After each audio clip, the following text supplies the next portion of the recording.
Merci beaucoup. Maryse, merci beaucoup. Merci à l'association. Merci à vous tous d'être avec nous ce matin.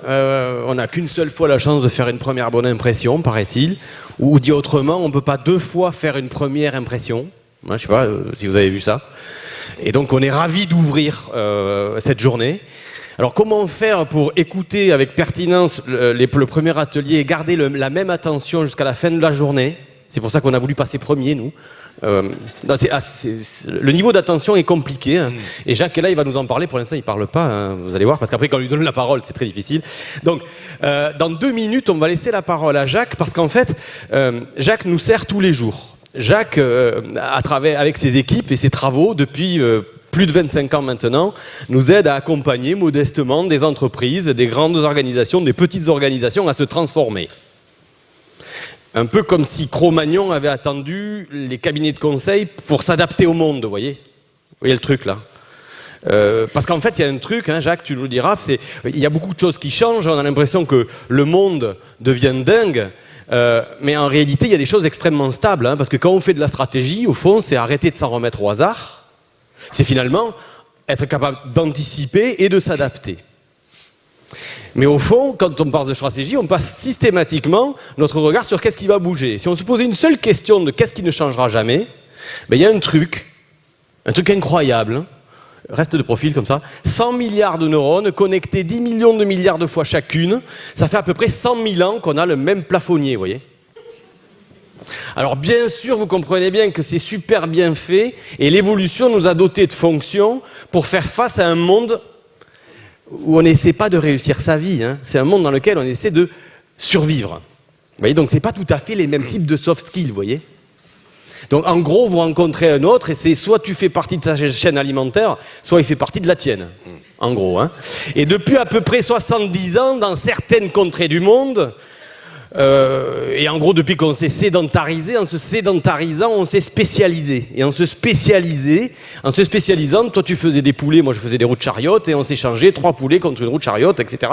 Donc on est devenu interdépendants, un truc de dingue. Quoi. Un truc, aujourd'hui, vous sous-traitez la chasse à Leclerc, à Darty, enfin pour les produits ménagers, et vous sous-traitez la tannage de peau à Lacoste, H&M, en fonction de vos goûts, vous voyez. Donc on ne peut plus rien faire tout seul. Et c'est ça le début du vrai emmerdement, quoi.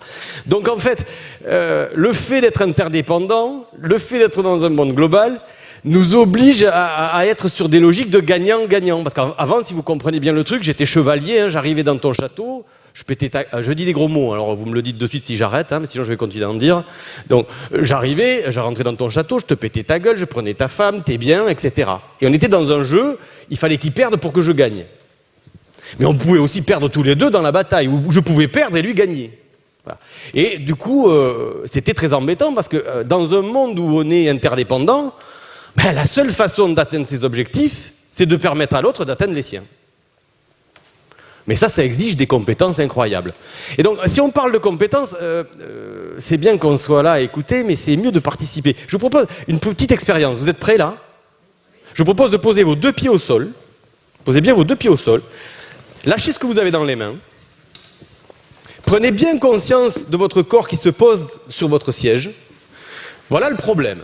Et je vous demande de la vitesse. Hein, parce que le monde va vite aujourd'hui. Les modèles économiques intègrent la vitesse. Hein. On disait il faut que ça soit bien, vite et pas cher. Hein. On ne pouvait pas tout faire ensemble et maintenant on doit tout faire ensemble. Donc si vous êtes prêts à attendre l'exercice, c'est le suivant. Concentrez-vous, la vitesse va compter. Vous allez pouvoir crier un chiffre à la fin de l'exercice. Ça marche? C'est clair? Attention, un magazine et une pomme valent 11 €. Le magazine coûte 10 € de plus que la pomme. Spontanément, combien vaut la pomme? 1, on y va, 1. Génial.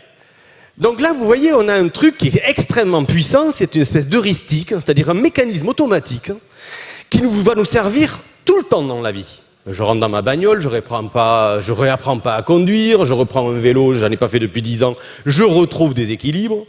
Mais en réalité, on a un vrai problème parce que dans l'exercice, la pomme, elle vaut 0,5 et le magazine 10,5, hein, si vous faites les 2 équations. Mais ce qui est très intéressant, c'est que spontanément, on a dit 1. Alors ça nous sauve la vie à plein de moments, ça, on est bien d'accord. C'est un peu comme quand vous regardez les nuages et que vous voyez des lapins ou des éléphants. Il y a une partie de notre cerveau qui fait des liens dans quelque chose qui est en pointillé, en fait.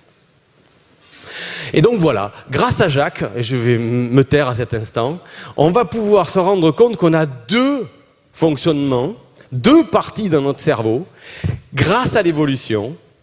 Et heureusement, Jacques, pardon de te prendre ta conclusion, c'est le cerveau n'est pas conçu pour penser juste, il est conçu pour agir vite. Parce que grâce à l'évolution, il nous a permis de faire face à l'ours. Parce que quand l'ours arrive,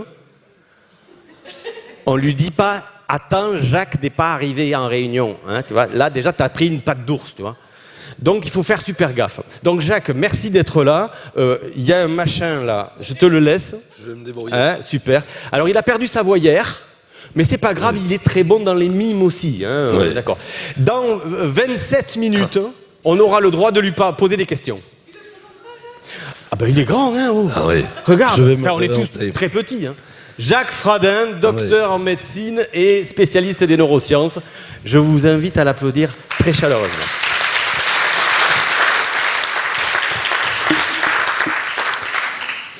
Merci beaucoup. Alors, effectivement, désolé pour ma voix cassée, mais hier, c'était pire. Je pouvais parler comme ça. Donc, je me suis demandé si j'arriverais vraiment à me faire écouter en me disant il faut que l'ampli soit à fond. Alors, le cerveau, effectivement, n'a pas été sélectionné pour comprendre, principalement, mais pour agir, effectivement, et agir vite. Autrement dit, nos capacités de raisonnement sont venues en option par rapport à nos capacités décisionnelles. Et contrairement à ce qu'on pensait, la pensée n'est pas consciente. C'est seulement le résultat qui en est conscient et qui est destiné à faire qu'on prenne une décision entre plusieurs options. Autrement dit, non, la réflexion n'est pas consciente. On peut vérifier consciemment certaines dimensions, mais spontanément, les heuristiques, tous les processus d'association rapide, ont plus de poids que l'anticipation et la réflexion.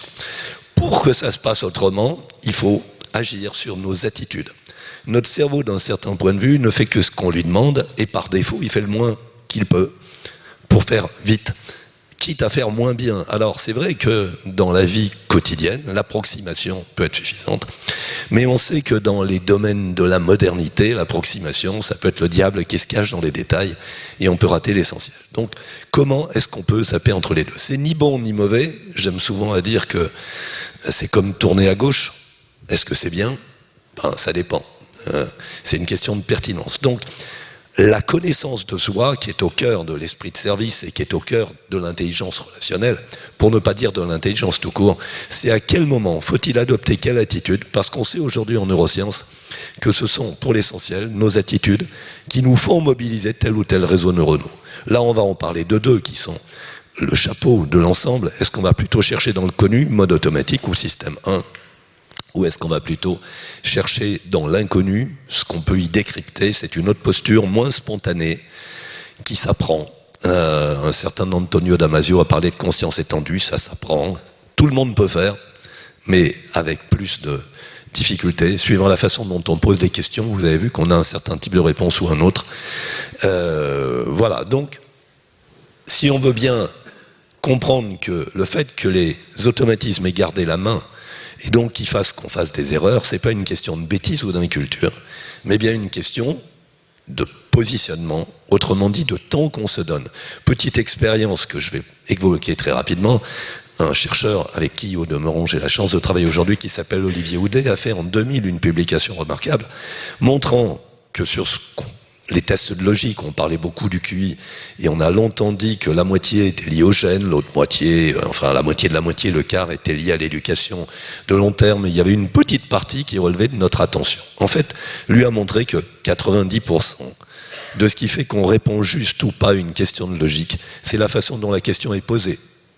Autrement dit, si un élève est mauvais, c'est d'abord une question de prof, ou de programme, comme vous voulez.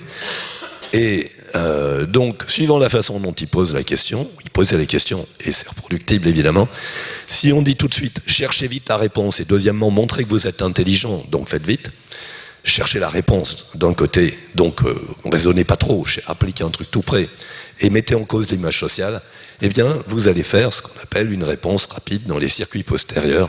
Donc, vous allez chercher dans le stockage des réponses toutes prêtes. C'est pas une question de bêtise. La question vous a induit ce comportement. Si à l'inverse, on dit, prenez le temps, réfléchissez, si vous trouvez une solution, bah, c'est bien, notez-la. Et à la fin, on ramassera les papiers. Dans le premier cas, 10% résolvent. Dans le deuxième cas, 90% résolvent, même si les questions sont posées aléatoirement. Autrement dit, elles ont des difficultés comparables.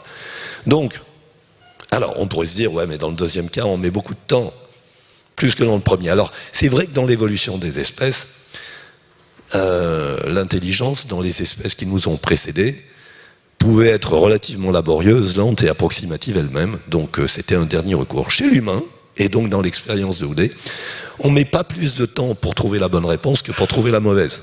Donc c'est une raison de plus de ne pas se priver. Sauf qu'on trouve la bonne dans un cas et pas la bonne dans l'autre. Alors, c'est pas qu'on n'a pas des intuitions plus rapides, mais comme on voit que ça colle pas, pour différentes raisons, on refait le travail plusieurs fois, et donc 3 fois mal fait, c'est moins bien qu'une fois bien fait. Donc le fait de prendre le temps ne nous en fait pas perdre. Mais c'est assez difficile de se convaincre qu'il en est ainsi. Et comme le mécanisme de réflexion est inconscient, c'est pas rassurant. C'est ce qu'on appelle chez les artistes l'improvisation. Ben, rassurez-vous, les grands scientifiques, les grands décideurs, les grands sportifs qui font du flow, puisqu'on est dans le lieu du sport, ceux qui sont vraiment très à l'aise avec les choses, ils font confiance à leur intuition. Alors, c'est comme Mozart, ils sont virtuoses d'un côté, ils connaissent leur métier à fond, mais par ailleurs, ils se font confiance et ils lâchent le contrôle. Donc, vous voyez la différence entre se préparer, c'est utile, être compétent, c'est utile, mais quand on exécute, il faut se lâcher. Si vous voulez faire de l'esprit de service, on va voir, il faut être à l'écoute, il faut être disponible. Faites confiance à votre cerveau, si vous l'avez nourri de bonnes réflexions, il vous les ressortira. Les deux modes mentaux ne s'opposent pas, il n'y a pas un mode qui sait et un mode qui invente. C'est deux chefs d'orchestre qui pilotent le même orchestre. Autrement dit, ce que l'un sait, l'autre le sait. C'est pas sur le savoir que ça change, c'est sur la façon de faire. Donc, la gestion des modes mentaux, il y a beaucoup de modes mentaux dans le cerveau. De plus en plus, on sait qu'il y a des tas de sous-rubriques. Chaque fois que vous faites une chose versus une autre, vous ne mobilisez pas les mêmes réseaux neuronaux. C'est votre posture qui change. J'ai souvent tendance à dire que le cerveau, c'est comme le corps. Regardez le tennis, c'est l'actualité. Vous avez le coup droit, vous avez le revers, vous avez le smash, vous avez le fond de court. Si vous vous trompez de posture, d'attitude, vous avez toutes les chances de rater l'aptitude. C'est-à-dire que vous n'arriverez pas à mettre la balle où vous voulez. Donc, la compétence n'est vraiment pertinente que si elle recrute les bonnes attitudes. Ça, c'est des soft skills, vu sous l'angle des neurosciences. On comprend pourquoi c'est tellement important. C'est pas seulement une question d'intention et de motivation, ce qui est exact, évidemment. Si on n'a pas envie de faire quelque chose, on n'a aucune raison de réussir. Mais, en plus, si on n'a pas envie, même si on voulait quand même réussir, on n'y arriverait pas, parce qu'on ne mobilise pas les bonnes attitudes. Donc, travailler le désir, travailler le sens, est absolument essentiel pour se mettre en ordre de marche, pour mobiliser les bonnes aptitudes. Je pense souvent à un film que j'avais trouvé excellent, mais il y en a plein d'autres. Tous les bons pédagogues ou les bons managers et les bons leaders le font. C'était Cercle des poètes disparus. Comment vous prenez des jeunes ados boutonneux qui ne s'intéressent absolument pas à la littérature et vous êtes des passionnés de poésie en quelques mois. C'est absolument faisable, mais sans la passion, on n'y arrive pas. Donc, c'est absolument essentiel. Donc, quand on dit « ouais, j'ai pas envie de faire ton truc, mais je vais quand même le faire », bah, c'est mal barré. Et on va, non seulement au départ on n'en a pas envie, mais comme on va se planter, c'est encore pire. On n'a sûrement pas envie de recommencer. Et on finit par penser qu'on n'est pas bon. C'est pas qu'on n'est pas bon, c'est qu'on n'a pas été préparé de façon adéquate. Donc, en matière d'aptitude, on peut tous apprendre ça.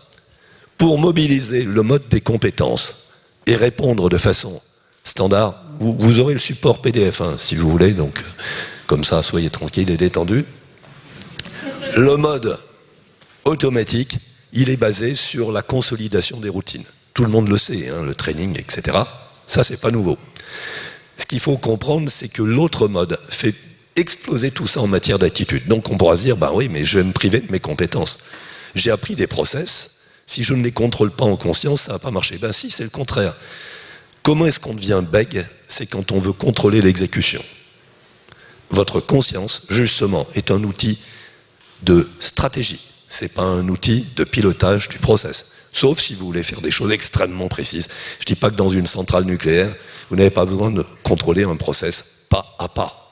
Mais, en dehors de ça, si vous voulez vous tomber dans les escaliers en courant pour attraper un métro, demandez-vous ce que font les pieds plutôt que demandez-vous où vous allez. D'une part, vous risquez de tomber dans l'escalier, mais vous ne serez pas dans la bonne rame ni dans la bonne direction. Donc, on va dire, la conscience, c'est fait pour savoir d'où on vient et où on va, ce que j'appelle souvent le A et le Z du système.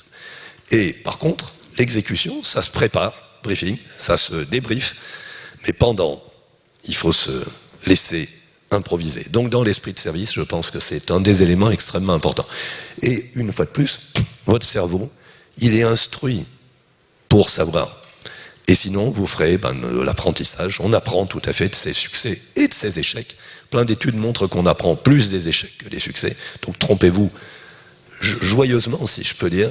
Le fait n'est pas de se tromper, c'est de ne pas avoir envie d'apprendre. Vous l'avez compris.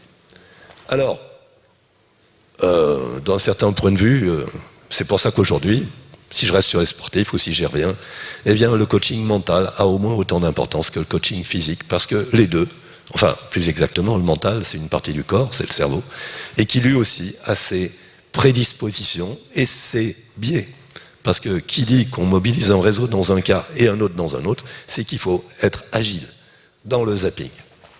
Alors, pour l'illustrer, pour voir à quel point c'est percutant cet état d'esprit, je l'ai fait faire dans de nombreuses animations. Demandez dans un métier, par exemple, trouvez-moi un bêtisier de votre métier. Donc un jour, quelqu'un amène un super article qui s'appelait dans une revue spécialisée, stupide, point d'exclamation, et une revue quasi exhaustive des grandes bêtises du métier. Et je leur dis maintenant, lisez cet article qui était assez court, mais assez dense, qu'est-ce que vous en pensez? Convergence extraordinaire des points de vue de tous ceux qui étaient là. Ah oui, c'est vrai, c'est un beau répertoire, il n'y a rien à dire, on est d'accord. Et sûrement c'est fondé. Maintenant, attendez, il y a un petit souci. Alors, voilà. Normalement, dans la diapo, le point d'exclamation aurait dû se transformer en point d'interrogation, donc vous allez l'imaginer. Le point d'interrogation, c'est possible, si on imagine. Et donc, imaginez le même article avec un point d'interrogation. Et on le relit, et puis à nouveau, je demande, qu'est-ce que vous en pensez? Et autant on avait une convergence des points de vue dans le premier cas, autant sur le même article, tout est pareil. Vous avez une divergence des points de vue après. Non pas parce que, sur le fond, les gens ont changé, ils voient toujours un certain nombre de bêtises dangereuses. Mais pour autant, brutalement, ils découvrent des tas d'ouvertures, des tas de raisonnements nouveaux, créatifs, soit que c'est peut-être pas si con, et soit sinon, ça reste stupide, mais ça donne des idées. Bref, on a créé une machine pour faire de la divergence, autrement dit, de la créativité. C'est pour ça que vous savez, dans le brainstorming, on dit, il n'y a pas de bonne et de mauvaise réponse. Pour l'instant, on laisse créer. Mais vous voyez comment, quand vous changez d'attitude, et si on faisait de l'imagerie, on verrait que vous avez fait basculer votre cerveau, des modes postérieurs sur le préfrontal. Le préfrontal, sur 1,3 kg de cerveau, c'est 400 grammes de neurones qui ne servent à rien, si ce n'est à chercher l'inconnu dans le connu et à trouver des solutions nouvelles, là où on en a déjà. Autrement dit, c'est pas seulement réservé aux échecs, je dirais même plus, ça s'appelle la R&D ou la recherche, c'est trouver de nouvelles solutions même quand on en a déjà. Alors, le cerveau au service, c'est pas forcément de la recherche fondamentale, mais c'est la recherche de l'autre. Et ça, c'est une découverte permanente. Parce que, autant dans les questions qu'on se pose, parfois on avance un peu, autant dans la connaissance de l'autre, je passe mon temps à me féliciter de penser, et où chaque fois que je le fais, je passe mon temps à me féliciter de l'avoir fait, que je ne sais pas quel est un autre, ni ce qu'il pense, ni ce qu'il veut, et que c'est tellement précieux de l'écouter, et ça peut aller extrêmement vite. Donc, pour faire ça, c'est tout sauf naturel, parce que très vite, on rentre des routines sur ce qu'on pense de l'autre. L'autre en particulier, il a un prénom, un nom. L'autre en général, le client, le prospect, le collaborateur. Et en fait, quelle énergie perdue à croire qu'on sait. Essayez d'imaginer un peu le nombre de fois où vous pensez que l'autre qui pense sur vous se trompe.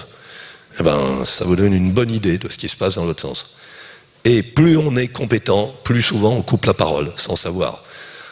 Pour prendre des exemples dans mon métier de base, hein, quand on va à l'hôpital voir un spécialiste, combien de fois on se dit qu'il ferait bien de nous écouter avant de nous donner son avis? Et c'est pas toujours le cas, heureusement, c'est pas non plus jamais le cas. Donc, il faut s'ouvrir. Deuxième élément, il faut en avoir le désir. Mais, vous savez, c'est comme pour les maths et l'ado qui n'en a pas envie. Moins on y va avec du désir, moins on comprend ce qui se passe, donc moins on est bon. Donc travailler la passion de l'échange, c'est découvrir à quel point c'est utile et à quel point on découvre toujours des choses absolument nouvelles. Donc 3 étapes que vous retrouverez dans le MOOC, qui est donné, sur lequel évidemment j'adhère pleinement. Écouter, s'adapter, faciliter, 3 étapes clés de la communication, et vous allez voir à quel point en neurosciences ça a du sens. Alors, petit exercice que je vous propose pour illustrer ça. On dit souvent que la musique adoucit les mœurs. En fait, si vous écoutez une musique d'ascenseur, bon, ça se saurait si les gens étaient plus doux à la sortie qu'à l'entrée. C'est pas forcément le cas. Ce qui adoucit les mœurs, c'est l'attitude du mélomane. Ce que je vous propose de faire maintenant. L'orchestre. Sauf qu'il n'y a pas d'orchestre. En fait, on peut être mélomane avec des sens ordinaires. Donc c'est pratique, parce que ça fait plein d'économies de temps et d'argent. Donc je vous propose tout de suite de faire d'adopter une attitude de mélomane. Donc c'est plus facile en fermant les yeux. Qu'est-ce qu'on fait quand on a envie d'écouter une musique à un moment donné? On se met en mode symphonique. Autrement dit, vous écoutez en fermant les yeux, c'est un peu plus facile, mais ça se fait aussi les yeux ouverts. Vous écoutez tous les sons en même temps, donc symphonie pour une voix, pour quelques crachotements dans le micro, pour les petits bruits de vidéoprojection, les petits bruits que vous avez autour de vous, tous les bruits que vous n'écoutez pas, mais qu'on imagine, ceux de la ville, ceux qu'on n'imagine pas, mais qui pourraient survenir, parce qu'il y a 2 conditions pour être mélomane. La première, c'est symphonique, on ne fait pas d'hiérarchie, c'est tout en même temps, c'est pas séquentiel. On ne fait pas de zapping. On ouvre tout en même temps, et en même temps, on accueille l'imprévu, le son qui n'est pas du tout attendu. Et plus on est dans cette double posture, large dans l'espace symphonique, et large dans le temps, l'imprévu, autant que ce qui arrive, eh bien, plus on se met dans une posture qui pourrait être l'équivalent de ce qu'on appelle la méditation. Je dirais que l'attitude du mélomane, c'est un peu de la méditation occidentale. Ça fait partie des moments, des domaines dans notre culture, où on se donne du temps pour se mettre dans ce qu'on peut appeler la pleine conscience dans les approches dont on parle beaucoup aujourd'hui. Mais vous voyez que l'avantage du mélomane, c'est que n'importe quel occidental, je n'ai pas de souvenir vraiment d'avoir vu souvent des gens qui disent « moi mélomane jamais, je ne connais pas ». Donc ça veut dire que si on fait ça pour soi, ou si on fait faire ça à une équipe, en 10 secondes vous avez branché une équipe. Et qu'est-ce que vous ressentez quand vous faites ça? Normalement, vous faites bosser le cerveau à plein tuyau. Si on fait de l'imagerie, vous en allumez partout. Donc on pourrait dire ça va être fatigant. Est-ce que c'est ce que vous avez ressenti? Non. Conclusion, ce qui nous fatigue la plupart du temps, c'est pas la quantité d'énergie que dépense le cerveau en imagerie. On a dit beaucoup que réfléchir c'est fatigant. Non, c'est de réfléchir en n'en ayant pas envie, ou de réfléchir dans des conditions mauvaises. Mais réfléchir mobilise la même chose dans le cerveau que d'écouter de façon mélomane. Et donc, en tant que tel, ce que vous avez fait tout de suite, c'est quelque chose que vous pouvez faire. Penser aux choses qui vous déplaisent, qui vous dérangent. Eh bien, vous allez voir que vous allez les voir avec plus de recul, plus de hauteur, et que vous allez utiliser votre cerveau adaptatif, autrement dit, votre préfrontal. S'adapter, c'est un truc tout bête. Vous êtes dans le métro, vous sortez d'une station, d'un quartier que vous ne connaissez pas, ou dans une ville que vous ne connaissez pas, et vous avez un plan avec vous êtes ici. Je ne sais pas si vous avez déjà essayé de vous dire, mais non, c'est pas vrai, je ne suis pas là. Je ne sais pas si vous avez gagné du temps. Mais moi, ça m'est arrivé dans une station RER, où le RER s'était arrêté à une station où il ne devait pas s'arrêter, et puis je pensais trouver ce que je voulais, je vais devant un plan, et je dis, mais non, c'est pas possible, je ne suis pas là. Le temps de réaliser que c'était pas la bonne station, que c'était pas le bon plan, et qu'il valait mieux que je attende le RER suivant. Mais comme c'était une station, ils ne s'arrêtaient pas tous, j'ai attendu un quart d'heure. Donc j'ai pris un peu de retard dans mon rendez-vous. Pour autant, le temps qu'il m'a fallu pour accepter m'a fait perdre 5 minutes de plus.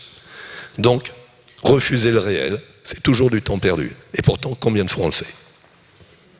Du genre, je n'y crois pas, mais non, c'est pas vrai, mais non, on dit des bêtises, je sais pas, le réchauffement climatique, c'est une foutaise, ben ouais. Enfin bon, quand tous les scientifiques d'une discipline me disent la même chose, moi en général, j'essaie pas trop de penser que j'ai raison contre eux en n'ayant pas étudié le dossier, mais... Donc refuser, c'est toujours stupide. On gagne un temps fou à s'adapter. Mais c'est pas forcément naturel. Ben voilà, l'équivalent du mélomane, c'est de partir avec.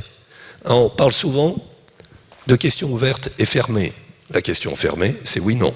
On enferme l'autre complètement. Mais la question ouverte, c'est pas toujours si ouvert que ça. Parce qu'on pose la question qu'on veut, mais de façon ouverte. Du genre, est-ce que tu imagines une façon de faire mieux que ce que tu fais? Et différemment de ce que tu fais, est-ce que tu aurais une idée? C'est ouvert. Mais le sujet n'est pas forcément embarquant, si je peux dire. Demandez donc à quelqu'un ce qu'il pense de façon ouverte. Ça devient une question ouvrante.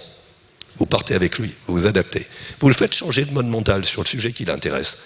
Et après, vous pourrez le ramener où vous voulez. Parce que vous l'avez fait changer d'état d'esprit. Vous voyez que c'est bien au-delà du fait d'influencer. C'est vous le mettez en synergie avec vous pour faire de l'intelligence collective. Et tant qu'il ne veut pas, il ne fera pas.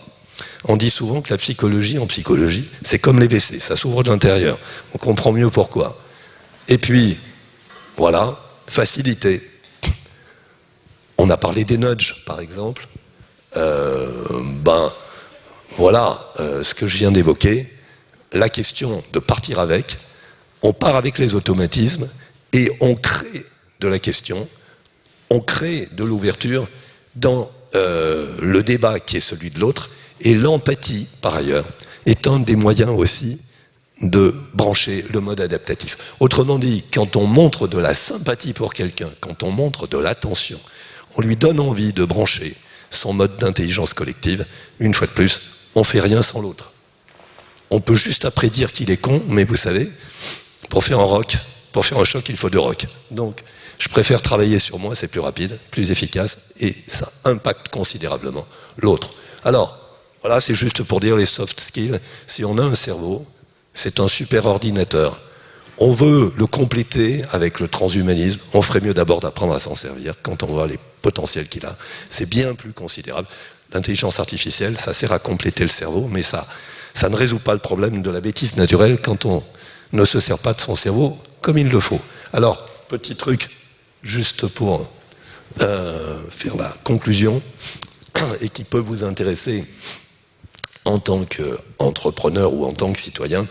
L'IME, donc l'Institut de médecine environnementale que je dirige, a lancé il y a à peu près 1 an maintenant un manifeste pour un GIEC du comportement, ou GIECO, qui va essayer de réunir au niveau international des spécialistes de toutes les dimensions du comportement, non pas pour faire avancer la science, mais pour donner des livrables aux acteurs de l'économie, pour pouvoir apporter la puissance de la science, toutes disciplines confondues, à la préoccupation des soft skills. Je pense qu'on a des progrès considérables à faire.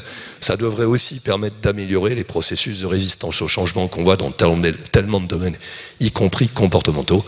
Donc les entreprises sont invitées à participer à cette dimension-là. Vous savez, le GIEC du climat, le groupe 2 a convié les gens de l'économie.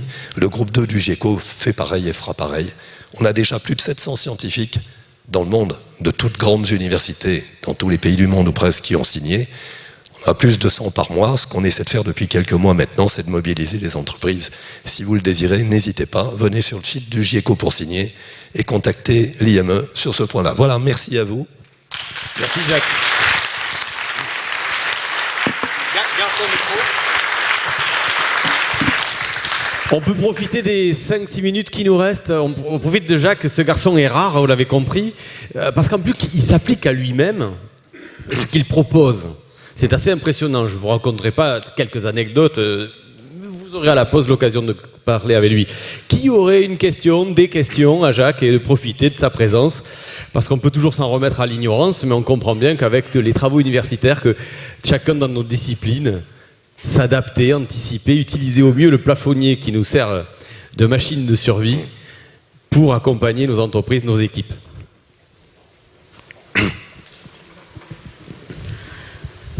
J'ai entendu dire qu'on utilisait 10% en fait de nos capacités du cerveau. Quelles sont les avancées en fait sur les 90 autres pourcents et qu'est-ce que vous espérez découvrir en fait voilà, sur le cerveau humain dans les années à venir ou quelles sont les études qui sont faites sur le sujet? Alors, je pense que le chiffre de 10% n'est pas exact. En réalité, notre cerveau travaille un peu tout le temps, c'est la façon dont on s'en sert. Quelqu'un qui joue mal au tennis dépense autant d'énergie que quelqu'un qui joue bien. Donc c'est pas la quantité de muscles qu'on mobilise qui fait la performance, quoique un peu d'entraînement ça nuit pas.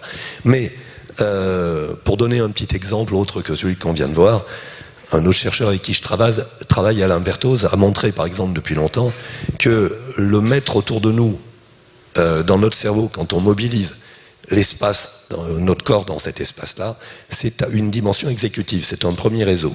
Quand on évalue l'espace au-delà d'un mètre, c'est un autre réseau qui sert à gérer notre trajectoire.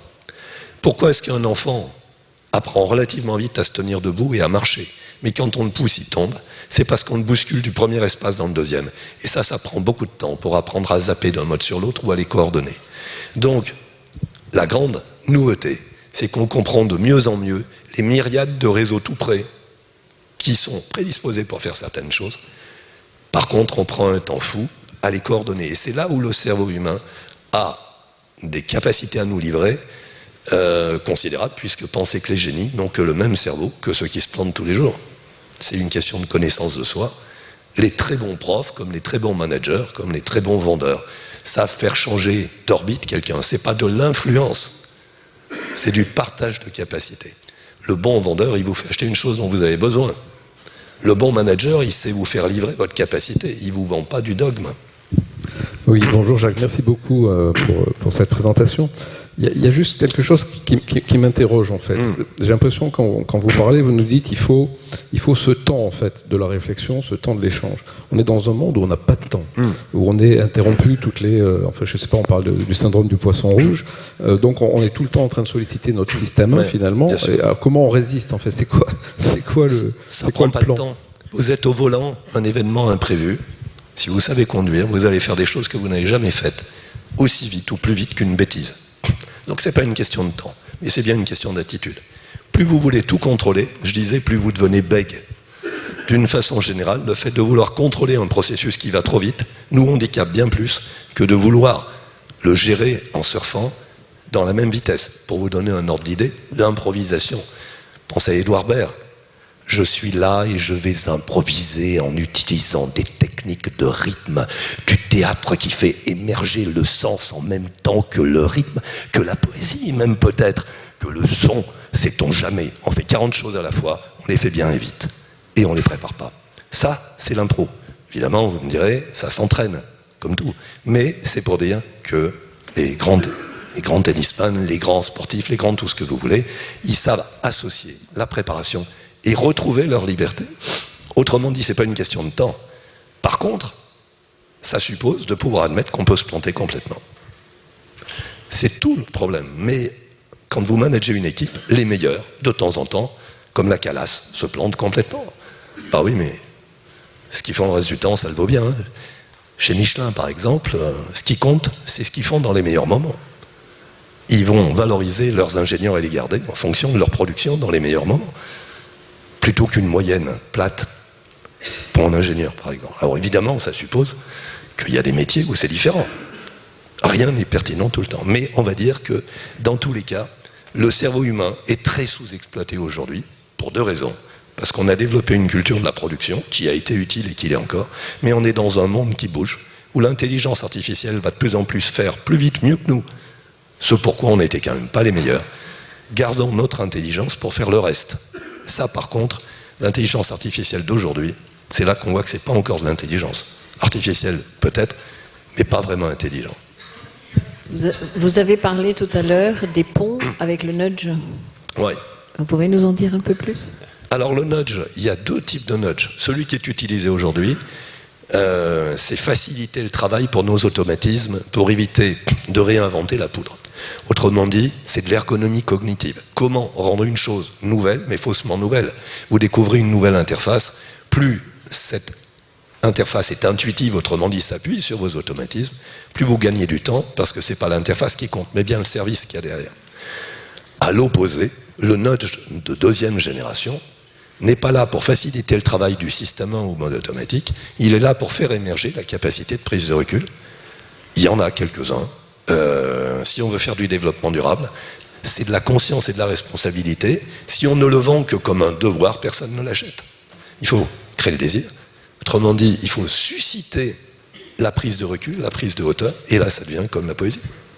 Mais c'est plus complexe de faire des nudges de deuxième génération. En même temps, c'est le but, de tirer connaissance, de tirer parti de nos connaissances pour pouvoir...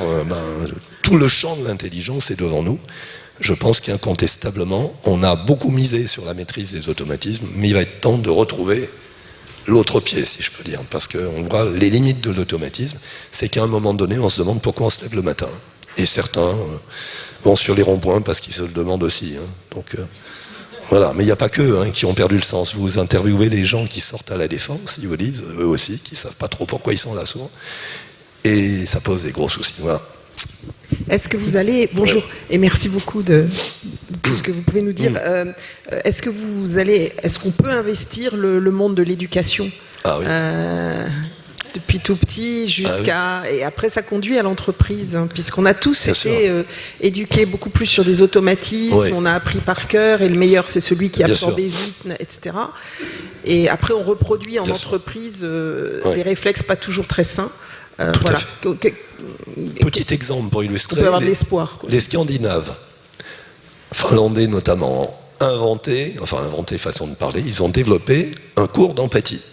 Alors, si c'était fait à la française, il y aurait un plan, on présenterait ce qu'est l'empathie, machin, etc. À la fin, on dirait, vous avez des questions. Bon. Ce qu'ont fait les Finlandais, c'est de dire, voilà, avec des enfants de 8 à 12 ans notamment, vous parlez d'un truc intime, si vous en avez envie, quand vous en avez envie. Un truc que vous n'auriez jamais osé dire devant vos camarades ou devant quiconque, que vous n'avez jamais dit. Et vous avez le temps qu'il faut. On ne vous interrompra pas, c'est vous qui décidez quand c'est fini. Deuxième règle, que vous connaissez, c'est la même que dans le brainstorming, vous n'avez pas le droit de commenter ce que l'autre a dit. Vous pouvez le juger, mais vous gardez ça pour vous. Et autant que possible, essayez de rentrer dans son jeu. Quand il a terminé, si vous avez envie de parler, vous pouvez, mais vous parlez de vous. Ça peut être ce que l'autre vous a produit, mais c'est vous. Puis à la fin, secret partagé. Alors vous imaginez que dans vos enfants de 8 à 12 ans ne tiennent pas forcément le secret, mais la règle est celle-là. Donc ceux qui disent ce qui s'est dit, ceux qui sont en tort, pas l'inverse. Dans la vie ordinaire, de rapport de force, de compétition, si vous avez livré un truc intime et qu'un autre s'en sert, vous vous dites j'aurais mieux fait de fermer ma gueule. Là c'est l'inverse.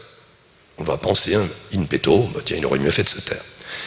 Qu'est-ce qu'on voit en quelques mois? Qu'il n'y a plus d'agressivité ou presque dans les cours d'école, que les enfants collaborent beaucoup mieux entre eux, avec les profs, qu'ils réfléchissent beaucoup plus au cours quand on branche l'empathie. On branche ça. C'est un truc sympa. Ça coûte rien. Pas besoin de budget. Voilà. En France, pendant le même temps, on sollicite par exemple Stanislas Dehaene, qui est un excellent chercheur, mais sur l'apprentissage, parce qu'en France, on veut toujours apprendre plus. Sauf que c'est peut-être pas la chose dont on manque le plus, l'apprentissage. Mais l'empathie, la capacité de réflexion. C'est pour ça que le GIECO, c'est de dire, n'apportez pas toujours plus de la même chose. Il faudrait avoir un champ plus large. Et le sujet de l'accueil, l'équivalent dans l'enseignement, c'est effectivement le facteur humain. Et le facteur humain, ça s'apprend aussitôt que le reste. Plus on est sensible, plus ça devient naturel. La psychologie, c'est pas naturel dans toutes les cultures. Jacques, si je comprends bien, en fait, être au service, c'est finalement donner le plus possible et recevoir ce qu'on recevra. Oui, c'est un peu ça. C'est ce qu'on appelle la passion. On donne tout, on ne reçoit pas forcément grand-chose, mais c'est pas un problème. Parce que quand on a du sens, on s'aperçoit que le principal bénéfice, c'est le fait même d'être et le faire. Et puis en réalité, on s'aperçoit que c'est pas vrai. En général, on ne prête qu'aux riches. Les gens qui donnent beaucoup reçoivent également beaucoup, mais pas toujours là où ils auraient imaginé. Et surtout, c'est une économie, si je peux dire libre. Plus vous êtes passionné à la fois par le sens, ce que vous comprenez, et à la fois par la finalité, à quoi ça sert, plus vous allez embarquer et entraîner. Et les grands changements, c'est toujours ceux-là qui les font. Donc c'est pas une majorité. Par contre, tout le monde peut le faire. Mais notre culture jusqu'à présent ne l'a pas assez valorisé. Donc, si vous regardez quelques chiffres que vous devez connaître, je ne sais pas comment ils ont été évalués, je n'ai pas regardé les questionnaires, mais on nous dit dans la dernière enquête de je ne sais plus quel organisme, 6% de Français dans les entreprises qui sont encore engagés. Hein. Alors, c'est quand même intéressant, on va se dire, l'esprit de service, interne ou externe, ça ne doit pas être top. Il n'y a pas de raison. Moi, je connais quand même des organisations, je ne dis pas qu'elles sont majoritaires, mais dans lesquelles des gens engagés, il y en a un paquet. Hein. Alors, quand vous passez de 6% à 20 ou à 60, ça ne donne pas tout à fait la même performance, et relationnelle, et même tout court. Parce que, voilà, et pour terminer terminer pour cette question-là, j'aime bien reprendre une phrase d'Einstein, elle n'est peut-être pas tout à fait formulée comme ça, mais l'intelligence vous ennuie, essayez la bêtise. Hein. Voilà. Merci beaucoup, Jacques. On a été très heureux d'être avec vous ce matin. On reste avec vous toute la journée. C'est pour lui. Et peut-être une dernière piste de réflexion. En tant que dirigeant, on a tous envie d'aligner nos collaborateurs, nos équipes, sur nos projets. Peut-être que quand on a essoré toutes les possibilités d'alignement, peut-être qu'on ne pourra pas aligner tout le monde, mais peut-être qu'on pourrait trouver autour de ce qu'on appelle la théorie de l'attachement des leviers supplémentaires. J'en dis pas plus, je vous laisse à cette réflexion. Merci beaucoup pour votre écoute et votre participation. À très bientôt.